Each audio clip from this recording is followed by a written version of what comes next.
oolmaa daddachaa iyyaafanneerra. Paartiin sochii biyyaalessaa Amaaraa abiin hiriirri waame poolisiin horkamuu hima durataa paartichaa. Dhimma hiriirichaa irratti ibsa kennuudhaaf sa'aatii 8 irratti sagantaa qabannee turre. Koomishinii poolisii Finfinnee irraa gareen kora bittinneessaa paatroolii 3 akka hin baane akka hin seenne nu dhorkee ture. Dhimma kanarratti poolisii irraa iyyaafannee deebii harkaa qabna. Gama kaaniin wayita mootummaan barattoota yuunivarsiitiitti waamee jirutti kaafaa'uun yaaddoo qabu ibseera. Mootummaan akka ta'utti otoo ni ilaalle siyaasumaa jedhamee yoo itti dhiibame akka rakkoon finneef yeroodhaan akka itti yaadamu. Qophii mootummaan taasisaa jirus iyyaafanneerraa odeessaalee gaggabaaboo sarkaa qabna nu faana bu'aa. Odeessa jalqabaatiin paartiin sochii biyyaalessaa Amaaraa abiin miidhaa saba Amaaraa irratti raawwatamee fi raawwatamaa jiru mormuudhaaf hiriira akka lakkoofsa Itoophiyaa onkololeessa 18 bara 2013 naannoo Amaaraatti onkololeessa 22 immoo Finfinnee irratti waamee ture. Aangawoonni paartichaa akkaataa hiriirichi itti gaggeeffamu irratti osoo waajjira isaanii keessatti mari'ataa jiranii har'a humna poolisii magaalaa Finfinneen marfamuu himatu. Riippoortar BBC Qaalkidaan Ibalxaal Finfinnee irraa dhimma kanarratti dura taa'aa paartichaa obbo Bal'axaa Mollaa dubbiseera. Dhimma hiriirichaa irratti ibsa kennuudhaaf sa'aatii 8 irratti sagantaa qabannee turre. Koomishinii poolisii Finfinnee irraa gareen kora bittinneessaa paatroolii 3 hidhannoo guutuu hidhatee haguuggii rasaasni hin seenne godhatee humna baay'een waajjira keenya marsaa akka hin baane akka hin seenne nu dhorkee ture. Gaazexeessitoonnis akka hin seenne karaarra dhaabbatanii deebisaniiru. Nuti ibsinee fi boodarra akka baanu kan nuuf eeyyaman. Amma baanee jirra. Egaa humni har'aasitti nogguree nu oolchee humna koomishinii poolisii Finfinneedha. Hiriirri naannoo Amaaraatti taasifamu dhimma isa laallatu miti. Kun abbaa irrummaan eessa akka ga'e kan itti hubannudha. Damee qaama nageenyaa isa hin ilaallanneedha. Hiriira naannoo Amaaraatti taasifamu irratti marii akka hin taasifneef kan nu dhorke. Kanaaf amma mootummaan hangam akka uummata keenya dararuuf qophii taasise kan itti hubannedha. Koomishiniin poolisii sadarkaa kanatti hidhatee waajjira keenya dhufuun isaas bor osoo hiriira taasifne badii agamiitu qaqqabuu akka danda'u kan agarsiisudha waan ta'eef haala kanaan dhiigni baay'een dhangala'uu fi lubbuun baduu waan danda'uuf itti gaafatamummaa fudhachuu waan hin dandeenyeef haala kanaan hiriirri qindeessine waan hin jiraanneef keessaa ba'uu keenya uummata beeksifna. Himannaa jedhame kana qulqulleeffachuuf koomishinii poolisii magaalaa Finfinnee irraa ka dubbisne Koomaandar Faasikaa Ufaantaa immoo akkas jedhan. Dhaabbanni abin jedhamu Finfinnee keessa hin jiru. Dhaabbatichi maqaa Amaaraatiin saba Amaaraan bakka bu'a jechuun naannoo Amaaraa keessa kan socho'u waan ta'eef dhimma kana ilaalchisee odeeffannoo kan qabu poolisii federaalaati. Poolisii federaalaa irraa odeeffannoo wayii ni argattu. Dubbii himaan poolisii federaalaa obbo Jeelaan Abdii ammoo bilbilli alaa bilbilamuu dubbii dabsee waan dabarsuuf hin fudhadhu jechuun bakka bu'aan BBC biyya keessa jiru akka bilbiluuf gaafatan yeroo riippoortar BBC Finfinnee jiru Qaalkidaan Ibalxaal bilbiluuf ammoo qaamaan biiroo dhuftu malee hin kennu deebii jedhu kennaniif.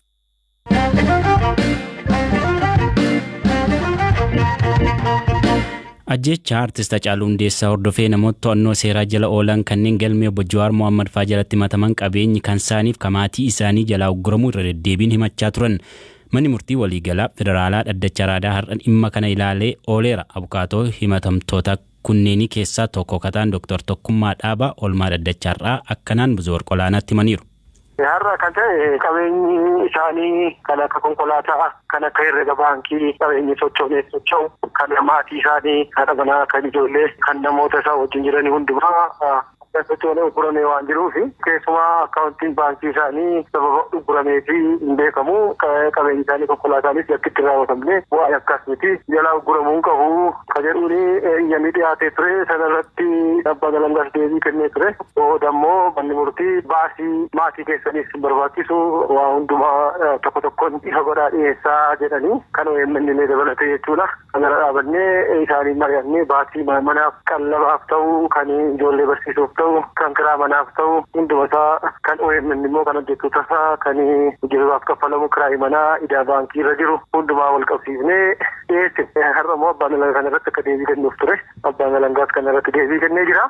Abbaan alangaa kanarratti maal jedhe? Inni kan qallabaafis kan ta'u ragaadhaan hin deeggaramne jedhu qallaba namaa ragaa kamiin akka deeggaramuu danda'u wanti seerri kaa'u hin jiru. Namni tokko qallaba kamittiin akka bireekdaawunii dhiyeessu waan dhugaa jiru immoo qallabaaf mee akka isaan barbaachisu kiraay manaa mee akka isaan barbaachisu lafa keenya irra akkuma beekamu biyya kanatti kiraay manaa namni waliigaltee barreeffamaan godhee galmeessee dhiyeessu hin jiru. Garuu kana hundumaa qabatamaan dhiyeessineerra abbaan alangaa walumaa galatti ragaadhaan hin deeggaramne kan jedhu dhiyeesse kana immoo manni murtiitti deemee qulqulleeffachuu waan danda'udha. Kanaan bira dabarree namoonni dubbatan eenyu faadha wanni isaan dubbatanoo maali? Fakkeenyaaf Baqqalaadha. Baqqalaanii ani yakkanii horii hojii wal qabatee hojjette hin jiru qarshii naannessuudha yookaan toroo keessummaadhaanis waan himatames hin jiru. Sababatti qarshiin koo dhorkames himata keessa hin jiru. Himanni irratti dhiyaate dhimma dalii koo hojii wal qabatee wanti jiru hin jiru. Ani hojjetaa mootummaa yuunivarsiitii illee ta'u iddoo kan qarshii hojii walitti dhufeenya hin qabu. Himanni irratti dhiyaates kan qarshii hojii wal qabatee waan jedhu tokkollee hin jiru. Kan jedhamee na miidhuuf maatii koo miidhuuf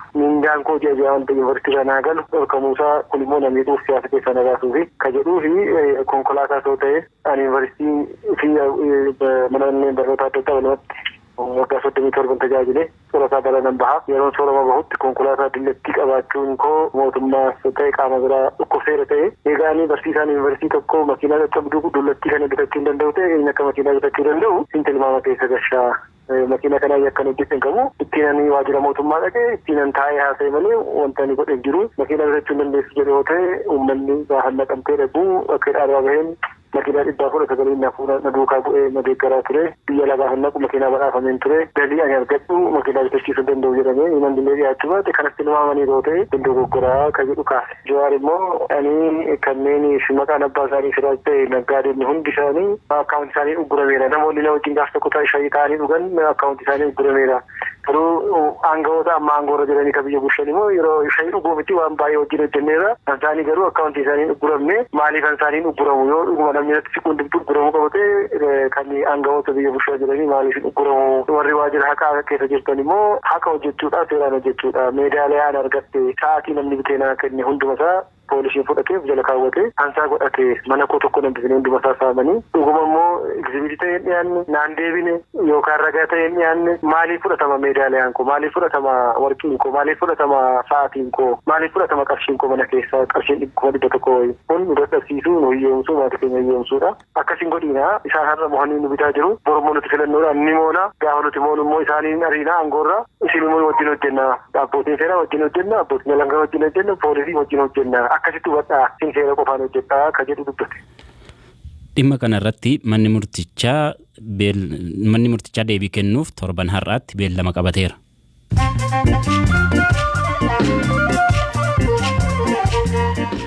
Oduun gaggabaabsee isinitti himaa hiriira deeggarsaa ministeera muummee Abiyyi Ahmadiif waamame irratti namoonni boombii darbatan jedhaman hidhaa waggaa 5 haga umurii guutuun adabaman namoota 5 akka lakkoofsa Itoophiyaa waxabajjii 16 bara 2011 hiriira deeggarsaa magaalaa Finfinnee addabaabaayii masqalaatti waamame irratti badii qaqqabsiisaniif irratti murtaa'e keessa boombii dhoosuun lubbuu namoota 2 galaafatee 50 immoo madeessuun kan himatame Xilaahun Geetaachoo hidhaa umurii guutuun adabameera.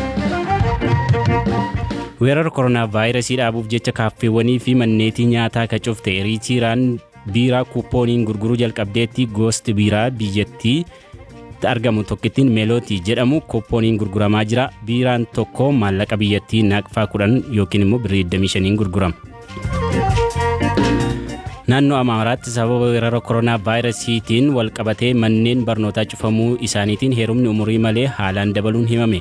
Akka biiroon dhimma dubartootaaf daa'immanii naannichaa himetti akka lakkoofsi Itoophiyaa bara 2012 keessa daa'imman 2,000tti siqan umurii malee heerumaniiru. UNICEF qorannoo bara darbe geggeesseen aanaalee Itoophiyaa heerumni umurii malee keessatti heddummaatu keessaa 23 naannoo Amaaraati. Jaalalleewwan lammii biyya Aayerlaand umurii ganna 80 ol keessa jiran erga wal baranii waggaa 40 booda gaa'ila dhaabbatan maanguddoonni kunneen jimaata darbe kan wal fuudhan yoo ta'u yeroo dheeraa dura gaa'ila dhaabbachuuf karoorsanii jireenyi hin mijanneef ture. Oduun gaggabaaboon kanneen turan.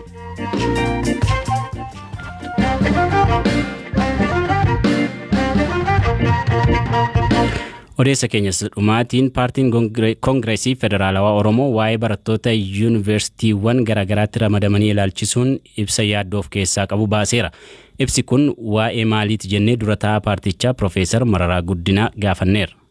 waa lamadha. Tokko nama ijoolleen baay'een nu gaafatu. Kan immoo dhageenyu immoo ijoolleen baay'een hin dhaqnu mootummaan isheen asumatti gallaa waan jedhan fa'i kaasu. Kan biraa immoo warri innaa sana wayyaakka hojjete jedhame wanti kana ta'e sana ta'e jedhamu tun jiru. Mootummaan akka ta'utti otoo ni ilaalle siyaasumaa jedhamee yoo itti dhiibame akka rakkoon finneef yeroodhaan akkatti yaadamu warra maaraas amma nu jalaa xalafamanii dabbidollootti maal ta'anii jedhu ammoonaatti wanti hiikameen jiru. Isaan sunis asufuu sodaatu jechuudha. Isaan kunis achi dhaquu sodaatu. Akka nama amansiisutti isa darbettamitti hiikame. Barana immoo qophii maal qaba mootummaan eegumsa haaraa qopheesseera. Wanti yaadame waan itti qophaa'ame otoo jiraanne akka waan akkasiin goone mootummaan yeroodhaan akkatti yaadu. Yuunivarsiitota jiran kanas qopheessuu danda'a, eegumsa isaa fooyyessuu danda'e, qopheessuu danda'e, fooyyessuu danda'e yeroodhaan akka itti hojjetu isa jedhu kana yaadachiisuudhaaf hunda caala. Yuunivarsiitonni kun yuunivarsiitota federaalaati sigalee. Yuunivarsiitonni kun yoo eegaman malee akka duriitti yoo itti deemame rakkoo bal'aa uumuu danda'a akka madduu kanatti. Baranni immoo bara filannaati maal jedhama. Isaa kana siyaasa isa bara darbeerra inni baranaa ho'uu danda'a, bal'achuu danda'a. Waan akkasii kana mootummaan yeroo itti yaade tarkaanfii barbaachise mootummaan fudhatee hamma nageenya yuunivarsiitota kanaa eeguu hin dandeenyetti akkasumaan itti dhiibuun rakkoo bal'aa nutti fiduu danda'a isa jedhu qabna. Gama kaaniin ministeera saayinsii fi dhaabbilee barnootaa olaanoo qophii gochaa jiraachuu ibsa. Poolisiin federaalaa miseensota eegdota yuunivarsiitotaa ta'aniif har'a leenjii kenneera. Leenjiin kun qindeessummaa ministeerichaatiin kenname. Dubbii himaa ministeerichaa ka ta'an obbo Dachaasaa Gurmuu leenjiin kun waa'ee maalii akka ta'e nutti himaniiru. Rakkoon bara darbee yuunivarsiitiiwwan biyyattii keessatti mudatan barana akka hin dabalamneef qophiin keessan maali jennees gaafanneerra. Gaaffilee Koongireesii Federaalawaa Oromoo irraa ka'eefis deebii qabu. Leenjiin kun akka kennamu barbaachisee fi haala nageenya yuunivarsiitota keessa jiruun wal qabateetiin tanaan dura wantoonni ka'an inni qaawwee guddaa ta'ee mul'atu tokko qaamni eegumsa irratti bobba'anii yuunivarsiitota eegaa jiranii qophiin isaaniitis ijaaramni isaatillee waan qaawwa qabuuf isa guunna jedhameetiin haalli yuunivarsiitii keessa jiru amma tanaan dura waardiyyoo ta'uu qaxaran yookaan immoo eegdota kaampaas poolisii yoo qaxarru ulaagaan isaa jalalliin isaa akkasitti qaqqabameetiin qophaa'ummaa isaanii leenjii adda addaatillee qabaatuun isaanii sirriitti ilaalamu ture iyyuu sadarkaa gadi bu'aadhaan akkanumatti akkuma waajjiraalee biraa akkuma sanitti eeguu ture iyyuu amma garuu haalli yuunivarsiitii keessa jiru yakki adda addaa barattootanis barattoota irratti hirkifatee dalagamu raawwatamu of eeggannoo guddaadhaan eegumsa waan barbaaduuf isa san cimsuuf jecha leenjii kan kenna. Bara darbee yuunivarsiitiiwwan garaagaraa keessatti yeroo rakkoon mudatee ture rakkoo sana furuuf jecha poolisii federaalaatiin yookiin qaama federaalaatiin nageenyi yuunivarsiitii akka eegamu murteessee ture. Baranas sanumatu itti fufaa. Waajjiraalee federaalaati yuunivarsiitoonni rakkoo wayitisoo kan qunnamu taate qaamni hooggansa naannoo san jiru barbaachisummaan isaa akkuma jirutti ta'ee baay'ee barbaachisaadha.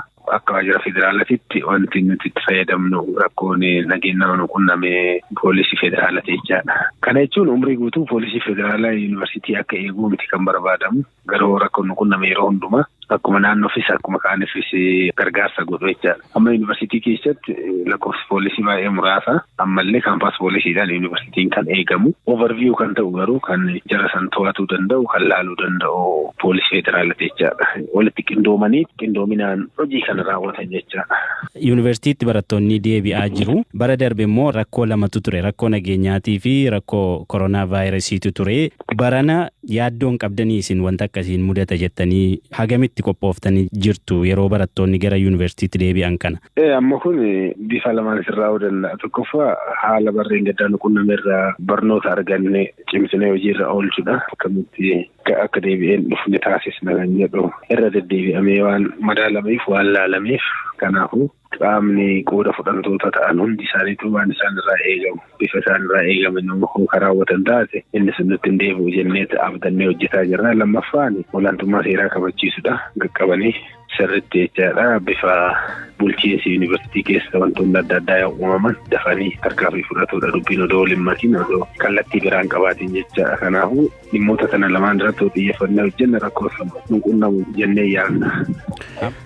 Dhaggeeffattoota keenya sagantaa keenya kanumaan goolamna. Saganticha akka qopheesse Biraanuu Gammachuuti kan isiniif dhiyeessaa ture an Hamzaa Huseenii. Bor walitti deebina. Nagaan bulaa.